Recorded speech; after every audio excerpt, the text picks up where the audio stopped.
ഞാൻ ഏറ്റവും മനോഹരമായി കണ്ടത് ഈ ഒരു ഗ്രന്ഥത്തിലാണ്. അദ്ദേഹം തന്നെ പറയുന്നുണ്ട്, പ്രവാചകൻ മുശ്രിക്കുകൾ ആക്രമിക്കാനുള്ള കാരണം എന്ന് പറയുന്നത് ഒന്ന് മതപരമായ കാര്യമാണ്. കാരണം അത്രയും കാലം ബഹുദൈവ ആരാധന നടത്തിയ, ബിംബങ്ങളെ ആരാധിച്ച ഒരു സമൂഹത്തിന്റെ നടുവിലേക്ക് പ്രവാചകൻ ഏകദൈവ വിശ്വാസവുമായി വന്നപ്പോ അതവിടുത്തെ മുശ്രിക്കുകളെല്ലാം അവിടെ പറഞ്ഞിരിക്കുന്നുണ്ട്, എത്രയോ നൂറ്റാണ്ടുകളായിട്ട് കല്ലിനെയും ഇതുപോലെ തന്നെ മറ്റു കാണുന്ന സകല വസ്തുക്കളെയും ഒരു ദൈവമായിട്ട് കാണിക്കുകയും പെട്ടെന്ന് ഏകദൈവം എന്നുള്ള ഒരൊറ്റ കാര്യത്തിലേക്ക് ഒതുങ്ങിക്കൂടുമ്പോ, അതായത് പൂർവികന്മാർ ചെയ്തത് തുടർന്ന് വന്നിരുന്ന ഒരു സമുദായത്തിന്റെ കൾച്ചറിനെ തന്നെ ഒന്ന് മാറ്റിമറിക്കുക. അത്രയും കാലം അന്യന്റെ സ്വത്ത് അപഹരിച്ച, അയൽവാസിയുടെ സ്വത്തിനെ കൈകാര്യം ചെയ്ത, സ്ത്രീകൾക്ക് ബഹുമാനം കൊടുക്കാത്ത ഒരു സമുദായത്തിന് നടുവിൽ നിന്നിട്ടാണ് പ്രവാചകൻ പറയുന്നത്, നിങ്ങൾ അന്യന്റെ സ്വത്ത് ഒരിക്കലും അപഹരിക്കരുത്, അയൽവാസി വട്ടിനെടുക്കുമ്പോൾ വയറ് നിറക്കുന്നവൻ എന്നിൽപ്പെട്ടവനല്ല എന്ന രീതിയിൽ വരെ പ്രവാചകൻ സംസാരിക്കുമ്പോൾ അത് അവർക്ക് ധാർമ്മികപരമായും രാഷ്ട്രീയപരമായും സാമൂഹികപരമായും ഒരു എതിർപ്പുണ്ടാക്കിയെന്ന് ഈ ഒരു പ്രവാചകൻ മുസ്ലിങ്ങൾ എതിർക്കാനുള്ള കാരണമായി ഇദ്ദേഹം ചിത്രീകരിക്കുന്നുണ്ട്. അത് വളരെയധികം വ്യത്യസ്തത നിറഞ്ഞ ഒരു കാര്യമായിട്ടാണ് തോന്നിയിട്ടുള്ളത്.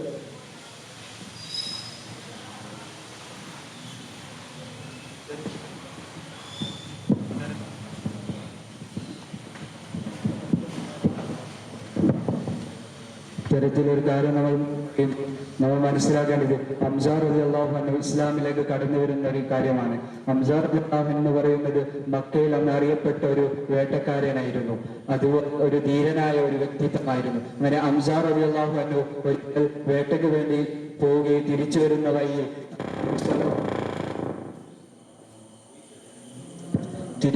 വഴിയിൽ നബി സല്ലല്ലാഹു അലൈഹി വസല്ലമ തങ്ങളെ അബൂജഹൽ ആക്രമിച്ച വിവരം അറിയുകയാണ്. ഈ ഒരു വിവരം അറിഞ്ഞതോടുകൂടി ഹംസ റളിയല്ലാഹു അൻഹു നേരെ ചെന്നിരുന്നത് അബൂജഹലിന്റെയും അദ്ദേഹത്തിന്റെ കൂട്ടാളികൾ ഇരിക്കുന്ന സ്ഥലത്തേക്ക് ചെന്നുകൊണ്ട് അബൂജഹലിനോട് കരത്ത് സംസാരിക്കുകയാണ്. ഞാനും മുസ്ലിം ആവുകയാണ് എന്ന് പറഞ്ഞുകൊണ്ട് അത്തരത്തിൽ ഇസ്ലാമിലേക്ക് കടന്നു വരുന്ന ഒരു വ്യക്തിത്വം കൂടിയാണ് ഹംസ റളിയല്ലാഹു അൻഹു. ഹംസ റളിയല്ലാഹു അൻഹുവിന്റെ ഇസ്ലാം പ്രവേശനം മുശ്രിക്കുകളെ സംബന്ധിച്ചിടത്തോളം വല്ലാത്തൊരു ഷോക്കായിരുന്നു. കാരണം അതിൽ മുശ്രിക്കുകളുടെ നേതാവിന്റെ പ്രവാചകന്റെ അടുത്ത് വന്ന് പറയുന്നുണ്ട്, നിങ്ങൾക്ക് എന്താ വേണ്ടി ഇന്ന് ചോദിച്ചോളൂ, ഞാൻ തരാം. മറ്റ് ഈ രാജ്യത്തിന്റെ അധികാരമാണോ, ഞങ്ങൾക്ക് തരാം. നിങ്ങൾക്ക് ഏറ്റവും വലിയ സമ്പന്നനാണോ, ഞങ്ങളുടെ കൂട്ടത്തില് ഏറ്റവും വലിയ സമ്പന്നനാക്കാം. അതങ്ങനെ പറയാൻ കാരണം ഗോത്രം എന്നുള്ള ഒരു സംഭവം ഏറ്റവും വലിയ സംഭവമായിരുന്നു. കാരണം അന്ന് ഒരു മനുഷ്യന് ഒരു സമൂഹത്തിൽ ജീവിക്കണമെന്നുണ്ടെങ്കിൽ ഒരു ഗോത്രത്തിൽ എന്തായാലും മെമ്പർ ആയിരിക്കണം എന്നുള്ളതാണ്. ഒരാളൊരു ഗോത്രത്തിൽ മെമ്പർ അല്ലെങ്കിൽ അയാൾ എല്ലാവർക്കും കൈകാര്യം ചെയ്യാം. അതായത് അയാളെ സ്വത്ത് വേണ്ടികൾ കിട്ടുണ്ടോ, ഓന്റെ ചോരയ്ക്ക് എല്ലാവരും അവകാശികളാന്ന് പറയുന്നത്. അതായത് ഒരു ഗോത്രത്തിൽ എന്തായാലും മെമ്പർ ആയിരിക്കണം, അത് തലവനായിരിക്കുക എന്നുള്ളതല്ല. പക്ഷെ ഇസ്ലാം വന്നതോടുകൂടി എന്താ പറഞ്ഞത്, ഒരാളിലേക്ക് ഒതുങ്ങിക്കൂടി എന്നുള്ളതാണ് ഇസ്ലാം ചെയ്തതെന്നുള്ളത്. അതായത് ഏകദൈവത്തിലേക്ക് വരുമ്പോ എല്ലാവർക്കും അവകാശമില്ല, പക്ഷെങ്കിലോ ഓരോരുത്തർക്കും ഓരോരുത്തരുടെ ശരീരത്തിന് മേലെ അവകാശമുണ്ട് എന്നുള്ള ഒരു തരത്തിലേക്ക് ഇസ്ലാം ആ ഗോത്രത്തിന്റെ പ്രാധാന്യത്തെ കുറച്ചുകൊണ്ട് വ്യക്തിക്ക് പ്രാധാന്യം കൊടുത്തു, ഗോത്രത്തിന് പ്രാധാന്യം കൊടുക്കാതെ വ്യക്തിക്ക് പ്രാധാന്യം കൊടുത്തുകൊണ്ടതാണ് പ്രവാചകന്റെ വീക്ഷണം എന്ന് പറയുന്നത്. അത് മാത്രല്ല, ഇങ്ങനെ ആദ്യ കാലഘട്ടത്തിൽ ഇങ്ങനെ നബി തങ്ങളെ ഈ ഒരു പ്രബോധനത്തിന്റെ ആദ്യകാലം നമുക്കറിയാം, നബി തങ്ങൾ ഇങ്ങനെ പറഞ്ഞു, ഞാൻ നബിയാണെന്ന് പറഞ്ഞ സമയത്ത് ഒരുപാട് പേര് കളിയാക്കി, നിങ്ങൾ നബിയാണ്, എന്താ തെളിവെന്താ, അങ്ങനെയൊക്കെ ചോദിച്ച സമയമുണ്ട്. പക്ഷെ എങ്കിൽ നബി തങ്ങളെ ഈ ഒരു സമയത്ത് നബി തങ്ങളെ ഒപ്പം നിന്ന കുറച്ച് ആൾക്കാരുണ്ടല്ലോ, ഏറ്റവും പ്രധാനപ്പെട്ട ആദ്യകാലങ്ങളിൽ കടന്നു വന്ന അബൂബക്കർ സിദ്ദീഖ് റളിയല്ലാഹു അൻഹു അങ്ങനെ തുടങ്ങിയിട്ട് ഒരുപാട് നേതാക്കന്മാർ, അവരൊക്കെ ഇങ്ങനെ നടന്നു പോകുന്ന സന്ദർഭത്തിലില്ലേ ഈ ആൾക്കാരൊക്കെ ഇങ്ങനെ ചോദിക്കും, ഇവരെയാണോ അല്ലാഹു തആല ഈ സന്മാർഗത്തിലേക്ക് കൊണ്ടുവരാൻ കണ്ടത്, അതായത് ഇവനെ കിട്ടിയുണ്ടോ ഈ ഒരു സന്മാർഗത്തിൽ കൊണ്ടുവരാൻ, കളിയൊക്കെ. അതുപോലെ തന്നെ ഒരാൾ ഇപ്പൊ ഇതിലേക്ക് വന്നു പറഞ്ഞാൽ ഓനെന്ത് ചെയ്യും, കല്ലെടുത്തെറിയുക, അല്ലെങ്കിൽ ഓന്റെ സ്വത്തുക്കളൊക്കെ അപഹരിക്കുക, അതല്ലെങ്കിൽ പബ്ലിക്കായിട്ട് ഇവനെ കാണുന്ന നേരം ഇങ്ങനെ ചീത്ത പറയുക, അങ്ങനത്തെ കാര്യങ്ങളൊക്കെ ആയിരുന്നു ഓര് ചെയ്തിരുന്നത്. അത് കാരണം എന്താണ്, ഒരു ഗോത്രത്തിന്റെ പ്രാധാന്യം കൂടിയാണ്. ഓരോ ദിവസം കഴിയുന്നത് ഓരോരുത്തർ ഇങ്ങനെ വരികയാണ്. ഒരു ദിവസം ഹംസ റളിയല്ലാഹു അൻഹു ഇങ്ങനെ വരികയാണെങ്കിൽ അതിപ്പോ ശക്തിയുള്ള ഓരോരുത്തർ ഇങ്ങനെ കടന്നു വരുന്നതിനനുസരിച്ച് ഈ ഗോത്രത്തിന്റെ തലവന്മാർക്കൊക്കെ പേടി തുടങ്ങി. ഇപ്പൊ നമുക്കറിയാം കറന്റ് ആയിട്ട് നടക്കുന്ന ഒരു സംഭവമാണ് നമ്മളെ സിനിമാ നടൻ വിജയ് എന്നുള്ള, അതായത് ലോകത്ത് മൊത്തം ചർച്ച ചെയ്യപ്പെടുന്നുണ്ട്. അപ്പൊ അദ്ദേഹം ഒരു പാർട്ടി ഉണ്ടാക്കുകയും ഒരു ചെറിയ സമ്മേളനം നടത്തിയപ്പോ അതിൽ കുറച്ച് ആൾക്കാർ മരണപ്പെട്ടു. അപ്പോ അവിടുത്തെ ചീഫ് മിനിസ്റ്റർ എന്താ ചെയ്ത്, അത് ആ ഒരു സംഭവം റിപ്പോർട്ട് ചെയ്ത അഡ്മിന്മാർ തുടങ്ങി അതുപോലെ തന്നെ മറ്റുള്ള രാഷ്ട്രീയ നേതാക്കൾ എല്ലാവരെയും കൂട്ടുക എന്നുള്ളതാണ് ഓലെ ഉദ്ദേശം. അതെന്താണ്? ഓർക്ക് പേടിയുണ്ട്, ഈ വിജയ് എന്നുള്ള ഒരു ആള് ഓലെ സ്ഥാനം തട്ടിപ്പറിക്കുന്നുള്ള ഒരു പേടി വന്നു. അതുപോലെ തന്നെ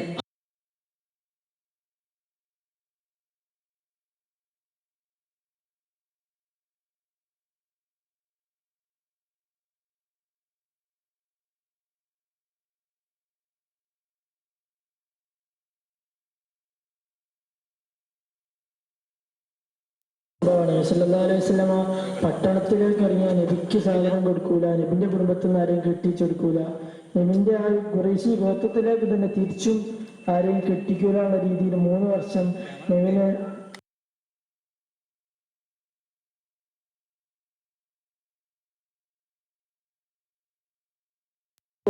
ഇന്ന് നബിനെ കുറിച്ച് 1800 വർഷങ്ങൾക്ക് ശേഷം നമ്മൾ ഇന്നിങ്ങനെ ചർച്ച ചെയ്യപ്പെടുമ്പോൾ ഇത്രമേൽ പൊതുവായപ്പെട്ട ഒരു സ്ഥലത്ത് നിന്നുകൊണ്ട് ഒരു ഗ്രൗണ്ടിന്റെ മധ്യത്തിൽ നിന്നുകൊണ്ട് നമ്മൾ പ്രവാചകന്റെ ആ ഒരു മധു പറയുന്നുണ്ടെങ്കിൽ, പ്രവാചകന്റെ കാരുണ്യത്തിന്റെ ഒരു കഥ പറയുന്നുണ്ടെങ്കിൽ, ഒരിക്കലും പുറത്തു പോലും ഇറങ്ങാൻ പുറത്തിറങ്ങി പ്രബോധനം ചെയ്യുക എന്ന് പറയുന്നത് അത്രമേൽ ഭയന്നിരുന്ന ഒരു കാലത്ത് നിന്നിട്ടാണ് പ്രവാചകൻ നമുക്ക് ഇസ്ലാമിനെ കുറിച്ച് ഇത്രമേൽ ഒരു ഓപ്പണായ ഒരു സ്ഥലത്ത് നിന്ന് പറയാനുള്ള ഒരു ഫ്രീഡം ഉണ്ടാക്കി തരുന്നത്. ഇപ്പൊ തന്നെ ഉമർ റളിയല്ലാഹു ഇസ്ലാമിക പ്രവേശനം നടത്തിയപ്പോൾ അത് നബി സല്ലല്ലാഹു അലൈഹി വസല്ലം പുറത്തിറങ്ങാൻ ഭയന്നിരുന്നു. അപ്പൊ ഉമർ റളിയല്ലാഹു പറഞ്ഞു, നിങ്ങൾ ഇനി എന്തിനാ ഭയക്കുന്നത്, ഞാനില്ലേ നിങ്ങളെ കൂടെ എന്ന് പറഞ്ഞു. അപ്പോഴാണ് പ്രവാചകൻ പ്രബോധനം പുറത്തേക്ക് കൊണ്ടുവന്നത്. അത്രക്കും ഒരു അടച്ചമർത്തപ്പെട്ട ഒരു കാലത്തിന്റെ നടുവിൽ നിന്നാണ് പ്രവാചകൻ ഇസ്ലാം എന്ന് പറയുന്ന ഈ ഒരു മതത്തെ ഉയർത്തിക്കൊണ്ടുവന്നത് എന്ന് ഒരു ഹൈന്ദവ സഹോദരൻ പറയുമ്പോൾ അത് നമുക്ക് അത്ര ചർച്ച ചെയ്യപ്പെടേണ്ട ഏറ്റവും ഇൻട്രസ്റ്റിംഗ് ആയിട്ടുള്ള ഒരു കഥയാണ്. അബൂജഹലിനോട് പോയിട്ട് ഒരു തലവൻ പോയി പറയും, ഒരു ഗോത്രത്തിന്റെ തലവൻ ചെന്ന് പറയും, അബൂജഹലെ തന്റെ ഇന്നാളിഞ്ഞ ആള് എന്താ പറയാ നബിയായിട്ട് ഒരു സംഭവം, അതായത് സ്വന്തം ഒരൊറ്റ ആളിലേക്ക് ചുരുങ്ങണം എന്ന് പറഞ്ഞിട്ട് നമ്മളെ പൂർവികന്മാരൊക്കെ കളിയാക്കിക്കൊണ്ട് ഇങ്ങനെ ഒരു വാദം ഉന്നയിച്ചിട്ടുണ്ടല്ലോ, മുഹമ്മദ് എന്ന് പറയുന്ന സല്ലല്ലാഹു അലൈഹി വസല്ലം ഇന്ന ആള് ഒരു വാദം ഉന്നയിച്ചിട്ടുണ്ടെന്ന് പറയുന്നുണ്ട്.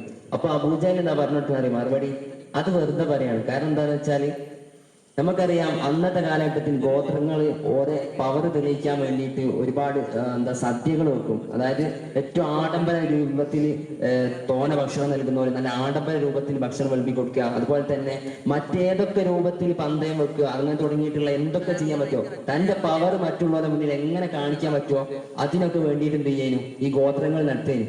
അപ്പോ ഞങ്ങള് അതുപോലെ മറ്റുള്ള ഗോത്രങ്ങളുടെ മുന്നിൽ ഒരു തട്ട് നിൽക്കാൻ വേണ്ടിയിട്ട്, പൊന്തി നിൽക്കാൻ വേണ്ടിയിട്ട് ഞങ്ങൾ ഒരു കൈവിദ്യാന്ന് പോലെ പറഞ്ഞിട്ടുണ്ട് പ്രവാചകൻ എന്ന്. അങ്ങനെ ഒരു സംഭവം അല്ലാന്ന് പറയുന്നുണ്ട്. പക്ഷെങ്കിൽ അതിന്റെ യാഥാർത്ഥ്യം അബൂജഹൽ അറിഞ്ഞപ്പോ അബൂജഹലിന്റെ മുഖം മാറി. അബൂജഹൽ എന്ത് ചെയ്ത് തന്റെ വിധമൊക്കെ മാറ്റിയിട്ട് ഉപദ്രവിക്കാൻ തുടങ്ങുന്നുണ്ട്, നിമിത്തങ്ങളെ ഉപദ്രവിക്കാൻ തുടങ്ങുന്നുണ്ട്. ആ സന്ദർഭത്തിലാണ് ബഹുമാനപ്പെട്ട ഒരു സഹാബി നിമിത്തങ്ങളുടെ പിതൃവ്യൻ അബൂജഹലൊക്കെ ഒരു സന്ദർഭത്തിൽ ഇങ്ങനെ കഅബയുടെ ചുറ്റിലും ഇങ്ങനെ ഇരിക്കുകയാണ്. നിമിത്തങ്ങളെ പിതൃവ്യൻ ആ ഒരു സദസ്സിലേക്ക് കടന്നു ചെന്നുകൊണ്ട് അബൂജഹലിന്റെ മുഖത്തൊന്നു കൊടുക്കും. എന്നിട്ട് പറയും, നീ അറിഞ്ഞോ ഇങ്ങനെ മുഹമ്മദിന് സല്ലല്ലാഹു അലൈഹി വസല്ലമ തങ്ങളെ ഇങ്ങനെ ഇനി ഉപദ്രവിക്കരുത്, കാരണം അദ്ദേഹം ഇന്നൊരു സംഭവം കൊണ്ട് ലോകത്തേക്ക് വന്നിട്ടുണ്ടെങ്കിൽ അതിൻ്റെതായ ഉദ്ദേശമുണ്ടെന്ന് പറഞ്ഞുകൊണ്ട് പറയാണ്, ഞാൻ മുസ്ലിം ആവുകയാണെന്ന് പറഞ്ഞുകൊണ്ട് അദ്ദേഹം അവിടുന്ന് ഷഹാദത്ത് കലിമ ചൊല്ലി കൊടുക്കുകയാണ്. അപ്പൊ എത്രത്തോളം സന്ദർഭങ്ങൾ ഇതിന്റെ ഇടയിൽ നടന്നു പോയിട്ടുണ്ടെന്ന് അദ്ദേഹം അവിടെ വരച്ചു കാണിക്കുന്നുണ്ട്. അപ്പോ പ്രധാനമായും ഫോക്കസ് ചെയ്യുന്നത് പ്രവാചകന്റെ അക്രമങ്ങളെ കുറിച്ചല്ല. ലോകത്തിലൊരു നേതാവ് തന്റെ ജനതയെന്ന് ഇത്തരത്തിൽ അക്രമം നേടിയിട്ടുണ്ടോന്ന് വെച്ചാൽ ചരിത്രത്തിൽ സഹിച്ചൊരു നേതാവ് ലോക ചരിത്രത്തിൽ വേറെങ്കിലും ഉണ്ടോന്ന് സംശയമാണ്. കാരണം സുജൂദ് കിടന്നപ്പോ തോളില് ഒട്ടകത്തിന്റെ കൊടൽമാല കൊണ്ടിട്ടു, തവാഫ് ചെയ്തപ്പോ കൗത്തില് ടവലിട്ട് മുറുക്കി കൊലപ്പെടുത്താൻ തുടങ്ങി. 23 തവണയാണ് പ്രവാചകന് കൊലപാതക ശ്രമം ഉണ്ടായത്. ലോകത്തിലൊരു നേതാവ് ഇങ്ങനെ ഉണ്ടാകുമോ എന്ന് ചോദിച്ചാൽ വിരളമാണ്. എന്നിട്ടും അവരോടെന്താ പ്രവാചകൻ ചെയ്തത്? മക്കമ്പത്തിൽ നിന്ന് പ്രവാചകന്റെ മകളുടെ ഘാതകനായ സൈനബ് ബീവിയെ കൊന്ന ഘാതകനെ മുമ്പ് കൊണ്ടുവന്നപ്പോ പ്രവാചകൻ പറഞ്ഞത് വദ്ഹബു അൻതും തുലക്ക, നിങ്ങൾ പോയിക്കൊള്ളുക, നിങ്ങൾ സ്വതന്ത്രരാണ് എന്ന. ഈ ആനി ബസന്റ് എന്ന് പറയുന്ന ഒരു ഇന്ത്യൻ എഴുത്തുകാരി ഇതിനെക്കുറിച്ച് പറഞ്ഞിട്ടുണ്ട്, ലോക ചരിത്രം മൊത്തം കലക്കി കുടിച്ചിട്ടും ഇതിന് സമാനമായ ഒരു ലംഘിക്ക് കണ്ടെത്താൻ കഴിഞ്ഞില്ല.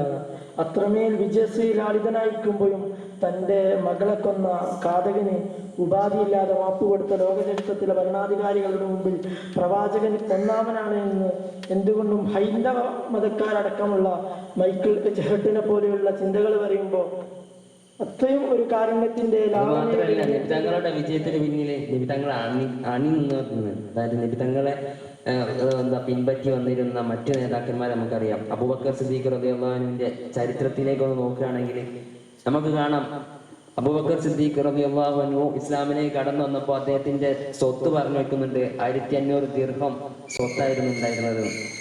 അപ്പോൾ അദ്ദേഹം മക്ക വിട്ട് മദീനയിലേക്ക് ഹിജ്റ പോകുന്ന സന്ദർഭത്തിൽ അദ്ദേഹത്തിന് ഉണ്ടായിരുന്നത് കേവലം 500 ദിർഹമിന്റെ അടിയിലേക്ക് അദ്ദേഹത്തിന്റെ സ്വത്ത് ചുരുങ്ങിപ്പോയിട്ടുണ്ട്. 15,000 ദിർഹമായിരുന്നു ഉണ്ടായിരുന്നത്. സോറി, എന്തെങ്കിലും തെറ്റ് വന്നിട്ടുണ്ടെങ്കിൽ 15,000 ദിർഹം ഉണ്ടായിരുന്നത് കേവലം 500 ദിർഹമിന്റെ അടിയിലേക്ക് ചുരുങ്ങിപ്പോയിട്ടുണ്ട്. അത്രയും ചുരുങ്ങാൻ കാരണം വേദനകൾ അനുഭവിക്കുന്ന, യാതനകൾ അനുഭവിക്കുന്ന മുസ്ലിമായി എന്നുള്ള ഒറ്റ കാരണം കൊണ്ട് ഒരുപാട് അടിമകൾ അന്ന് ഒരുപാട് എന്താ പറയാ അന്നത്തെ മുതലാളിമാരെടുത്തുന്ന ഒരുപാട് ക്രൂരതകൾ സഹിച്ചിട്ടുണ്ട്. ഒരുപാട് ചരിത്രം നമുക്ക് അറിയുന്നവരാണ്, ഒരുപാട് അടിമകളുടെ ചരിത്രം. അപ്പോൾ അവരൊക്കെ എത്രയാണോ ആ മുതലാളിമാർ പൈസ പറയുന്നത് അത്രയും പൈസ കൊടുത്തിട്ട് ഓരൊക്കെ ഇസ്ലാമിലേക്ക് ഓരോ പണം കൊടുത്ത് വാങ്ങിയിട്ടാണ്. അത്രയും പണം ചെലവാക്കാനുള്ള ഒരു മനസ്സും അണികൾ കാണിച്ചു എന്നുള്ളത് അത് ഏറ്റവും വലിയ ഹൈലൈറ്റ് ആയിട്ട് കാണാം. അതുകൊണ്ടാണല്ലോ അണികൾക്ക് സീറ്റ് ഫിക്സ്ഡ് ആയി കൊടുത്ത്. അപ്പൊ നമ്മൾ മനസ്സിലാക്കേണ്ടത് അതിന് ഒരുപാട് കാര്യങ്ങൾ നമുക്ക് പഠിക്കാനുണ്ട് എന്നുള്ളതാണ്. അപ്പൊ അതും ഇത്ര പുറമുള്ള ഹൈന്ദവ മതക്കാർ പഠിക്കുന്നുണ്ടെന്ന് പറയുമ്പോൾ നമ്മളുടെ ആ ഒരു പ്രവാചകനെ കുറിച്ചുള്ള ഒരു അറിവ് എത്രത്തോളം ഉണ്ടെന്ന് 1500 വർഷങ്ങൾ പിന്നിട്ടിട്ടും പ്രവാചകന്റെ ജീവിതത്തിൽ കഴിഞ്ഞുപോയ ചരിത്രങ്ങൾ നമുക്ക് എത്ര അറിയുന്നത് നമ്മളൊന്ന് സ്വയം വിചാരണ നടത്തേണ്ട ഒരു സന്ദർഭം കൂടിയാണ്. മാത്രമല്ല അമുസ്ലിമീങ്ങളുടെ പ്രവാചകനെ കുറിച്ചുള്ള സമീപനം എല്ലാം തന്നെ ഇപ്പോൾ ചർച്ചയാക്കപ്പെടുന്നുണ്ട്. ഈ മൈക്കിൾ എച്ചട്ടിന്റെ the 100 most influential person history എന്ന ഗ്രന്ഥം നമ്മൾ പരിശോധിച്ചാൽ എത്രയോ ചിന്തകളുണ്ട്. ആൽബർട്ട് ഐൻസ്റ്റീൻ ഉണ്ട്, അതുപോലെ തന്നെ പ്ലാറ്റോ ഉണ്ട്, അരിസ്റ്റോട്ടിൽ ഉണ്ട്, കാൾ മാർക്സ് ഉണ്ട്. ലോകത്തെ തന്നെ സ്വാധീനിച്ച അത്രമേൽ ഭൗതികമായ ചിന്തകളുണ്ട്. എന്നിട്ടും അതിൽ അദ്ദേഹം 1-ാം സ്ഥാനം കൊടുത്തത് പ്രവാചകനാണ്. പ്രവാചകനെ കുറിച്ച് അദ്ദേഹം പഠിച്ചത് തന്നെ ഇത്രയും മാറ്റിവരിക്കാനല്ല. അദ്ദേഹം തന്നെ പറഞ്ഞു വെക്കുന്നുണ്ട്, ഞാൻ പ്രവാചകന്റെ ചരിത്രം പഠിച്ചത് അദ്ദേഹത്തെ ഒരു വർഗീയവാദിയാക്കാനാണ്. പക്ഷേ നെജറാനിൽ നിന്നും വന്ന ക്രിസ്തീയ പുരോഹിതർക്ക് ഇന്നത്തെ കാലഘട്ടത്തിൽ നമ്മുടെ കൊച്ചു കേരളത്തിലൊക്കെ അപ്പോൾ ഒരുപാട് നമ്മൾ കാണുന്ന സോഷ്യൽ മീഡിയ കാണുന്നത് ഒരുപാട് പേര് ഇസ്ലാമിനെ പുച്ഛിച്ചുകൊണ്ട് നിരീശ്വരവാദത്തിലേക്ക് പോകുന്നു. അതല്ലെങ്കിൽ ലെസ്ബിയൻ കപ്പിൾസ് അങ്ങനെ തുടങ്ങിയിട്ട് LGBTQ ഇങ്ങനെ പരക്കുന്നതാണ്. പക്ഷെ ഇതിൻ്റെയൊക്കെ തുടക്കം എന്ന് പറയുന്നത് അമേരിക്ക അങ്ങനെ തുടങ്ങിയിട്ട് മറ്റ് പാശ്ചാത്യ രാജ്യങ്ങളായിരിക്കും. പക്ഷെ അവിടേക്ക് നമ്മൾ നോക്കുമ്പോൾ നമുക്ക് കാണാം ഒരുപാട് സ്റ്റഡീസുകൾ നമുക്ക് കാണാം. ഒരുപാട് ആൾക്കാർ മതപരിവർത്തനം നടത്തുന്നുണ്ട്. നമ്മളൊരു ഇന്ത്യയിൽ ഒരു UP എന്നുള്ളൊരു സംസ്ഥാനത്ത് എന്താണ് ഒരു മതപരിവർത്തനം നടത്തി എന്ന് പറഞ്ഞിട്ട് ഒരുപാട് പേരെ നിരപരാധികളായ ഒരുപാട് മുസ്ലിങ്ങളെ തച്ചുകൊള്ളുന്നുണ്ട്. പക്ഷെങ്കിൽ ഇതൊക്കെ തുടങ്ങിയ സ്ഥലമാണ് അമേരിക്ക, അതല്ലെങ്കിൽ മറ്റു യൂറോപ്യൻ രാജ്യങ്ങൾ.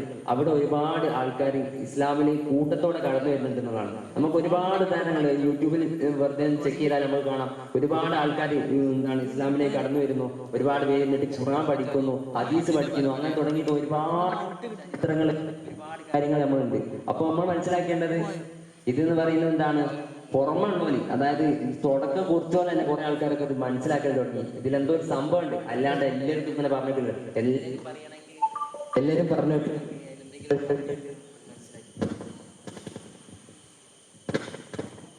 ഏതായാലും ഇത്തരത്തിലുള്ള ഒരു ഗ്രന്ഥങ്ങളൊക്കെ ഒരു ഭാവിയിൽ വരുന്ന ഒരു സമൂഹത്തിന് എന്തുകൊണ്ടും ഒരു മാതൃകയാണ്. കാരണം പ്രവാചകൻ അത്രമേൽ ആക്ഷേപിക്കപ്പെടുന്ന ഒരു കാലമാണ്. ഓറിയന്റലിസത്തിനെ കുറിച്ചൊക്കെ ഇതിൻ്റെ അകത്ത് പ്രതിപാദിക്കുന്നുണ്ട്. ഓറിയന്റലിസം എന്ന് പറയുന്ന ഒരു സിസ്റ്റം ഉണ്ടല്ലോ, പാശ്ചാത്യ വീക്ഷണത്തിലൂടെ ഏഷ്യ, ആഫ്രിക്ക എന്ന കൺട്രീസ് ഉള്ള വിലയിരുത്തുന്ന സംഭവമുണ്ട്. അതിനെക്കുറിച്ചൊക്കെ അദ്ദേഹം അങ്ങനെ ഒരു സംഭവം എല്ലാം തന്നെ ഇദ്ദേഹം തുറന്നു പറയുന്നുണ്ട്. ഇതൊക്കെ പറയുമ്പോൾ നമുക്കും തോന്നും ഇതിന്റെ ഒരു ഓദർ എന്ന് പറയുന്ന ഒരു മുസ്ലിം ആണോ. ശരിക്കും ഈ ഓറിയന്റലിസം എന്നുള്ള ഇസ്ലാമിന് ഒരു പ്ലസ് പോയിന്റ് ആണ് എനിക്ക് പലപ്പോഴും തോന്നിയിട്ടുണ്ട്. കാരണം ഒരുപാട് പേര് ഇസ്ലാമിനെ കുറിച്ച് പഠിക്കുമ്പോൾ, ഒരു നന്മയെ കുറിച്ച് പഠിക്കുമ്പോൾ ഒരുപാട് നന്മ ഇങ്ങനെ പഠിച്ച് ലാസ്റ്റ് പെട്ടെന്ന് ചിലവരൊക്കെ നമ്മൾ കാണാമല്ലോ നമ്മളൊക്കെ കേൾക്കലുണ്ട്, ഒരുപാട് പഠിച്ച് തല പോയി എന്നൊക്കെ കേൾക്കലുണ്ട്. അതുപോലെ ഒരു സംഭവമായിരിക്കും, ഒരുപാട് നന്മനെ കുറിച്ച് പഠിച്ച് പിന്നെ ലാസ്റ്റ് ഓല് നന്മയിലേക്ക് വരും. ഒരുപാട് ആൾക്കാർ മതപരിവർത്തനം നടത്തി അങ്ങനെ വരുന്നുണ്ട്. അപ്പൊ കുറെ ആൾക്കാർ ഇങ്ങനെ മനസ്സിലാക്കിയിട്ട് നമുക്കറിയാം കമലാസുരിയ വന്നിട്ടുണ്ട്, നമുക്കറിയാം അങ്ങനെ തുടങ്ങിയിട്ട് ഒരുപാട് പേര് മാറ്റിയവരൊക്കെ ഉണ്ട്. പക്ഷെ ഇന്ത്യയിൽ നമ്മളിപ്പോ എന്താ പറയുക, ഇങ്ങനെ ഒരാൾ പെട്ടെന്ന് പേര് മാറ്റുമ്പോ ഇവിടുത്തെ കോൺസ്റ്റിറ്റ്യൂഷൻ എന്ത് ചെയ്യും, ഒരുപാട് എന്താ പറയാ ഓരെ ഇതാക്കാൻ വേണ്ടിയിട്ട് ഇവിടുത്തെ ഛത്തീസ്ഗഡിലെ വെറുതെ എന്താ പറയാ ഒരു കന്യാസ്ത്രീകളെ എന്താ പറയാ ന്യൂനപക്ഷങ്ങളെ എങ്ങനെയൊക്കെ മർദ്ദിക്കാൻ കഴിയോ അങ്ങനെ മർദ്ദിക്കാണ്. പ്രധാനപ്പെട്ട നടത്തുന്നത് നമ്മളെ വേട്ടയാടുന്നത് പ്രധാനപ്പെട്ട മുസ്ലിങ്ങളാണ്, അതിനുശേഷം ക്രിസ്ത്യാനികൾ എന്ന് പറയുന്നത്. അപ്പോ ഇത്രത്തോളം വേട്ടയാടാൻ വേണ്ടിയിട്ടാണ് ഇവിടുത്തെ ഭരണകൂടങ്ങൾ നോക്കുന്നത്. പക്ഷേങ്കിൽ പാശ്ചാത്യർക്കും അവർക്ക് അതിൻ്റെതായ സ്വാതന്ത്ര്യമുണ്ട് പഠിക്കാനും മറ്റെല്ലാ കാര്യത്തിനും. അപ്പൊ ഇവിടെ അത് അത്രയും പ്രൊമോട്ട് ചെയ്യില്ല. പക്ഷെ അവിടെ പുറത്തൊക്കെ അതിൻ്റെതായ നല്ല ഇൻഫ്ലുവൻസ് ഉണ്ടെന്നാണ് മനസ്സിലാക്കാൻ സാധിക്കുന്നത്.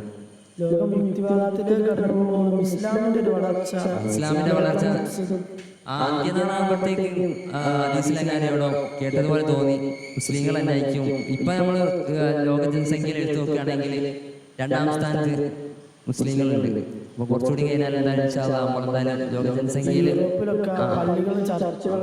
പബ്ലിക് ലൈബ്രറികൾ വന്നുകൊടുക്കുക. അത്രക്കും യുക്തിവാദം എന്ന് പറയുന്നത് മനുഷ്യൻ എങ്ങനെ തിന്നുകൊണ്ടിരിക്കുന്ന ഒരു കാലഘട്ടത്തിലും പ്രവാചകന്റെ ചിന്തകൾക്കും തമ്മിലൊരു പ്രാധാന്യം നൽകുന്നത്. വിമർശിക്കാൻ വേണ്ടിയാലും 1500 വർഷങ്ങൾക്ക് മുമ്പ് ജീവിച്ച ഒരു നേതാവിനെ ജനങ്ങൾ ചർച്ച ചെയ്യപ്പെടുന്നു എന്ന് പറയുന്നത് തന്നെ അത്രമേൽ അത്ഭുതപ്പെട്ട ഒരു കാര്യം. ലോകത്ത് എന്തോരം നേതാക്കൾ വന്നു, എന്തോരം പ്രവാചകന്മാർ വന്നു, എന്നിട്ടും നമ്മളുടെ പ്രവാചകൻ ചർച്ച ചെയ്യപ്പെടുന്നു എന്ന് പറയുന്നത് തന്നെ നമ്മളെ സംബന്ധിച്ചിടത്തോളം വലിയൊരു കാര്യമാണ്. ഏതായാലും ഇത്തരത്തിലുള്ള പ്രവർത്തനങ്ങളെല്ലാം ഇനിയും തുടരട്ടെ. ഉറക്കട്ടിന്റെ താരാട്ടുപാട്ടുകൾ പാടിയിട്ടും പ്രവാചകനെ കുറിച്ച് കേൾക്കാനും പ്രവാചകനെ കുറിച്ച് മനസ്സിലാക്കാൻ വേണ്ടി നാം കുത്തിരുന്ന നമ്മളുടെ ആ ഒരു ക്ഷമ എന്തുകൊണ്ടും പഠിച്ചോ സ്വീകരിക്കുമാറാവട്ടെ. ഇത്തരത്തിലുള്ള പ്രവർത്തനങ്ങൾ ലക്ഷ്യത്തിലെത്തിക്കുമാറാവട്ടെ എന്ന് പ്രാർത്ഥിച്ചുകൊണ്ട് നിർത്തുന്നു. അസ്സലാമു അലൈക്കും വറഹ്മത്തുള്ളാഹി വബറകാതുഹു.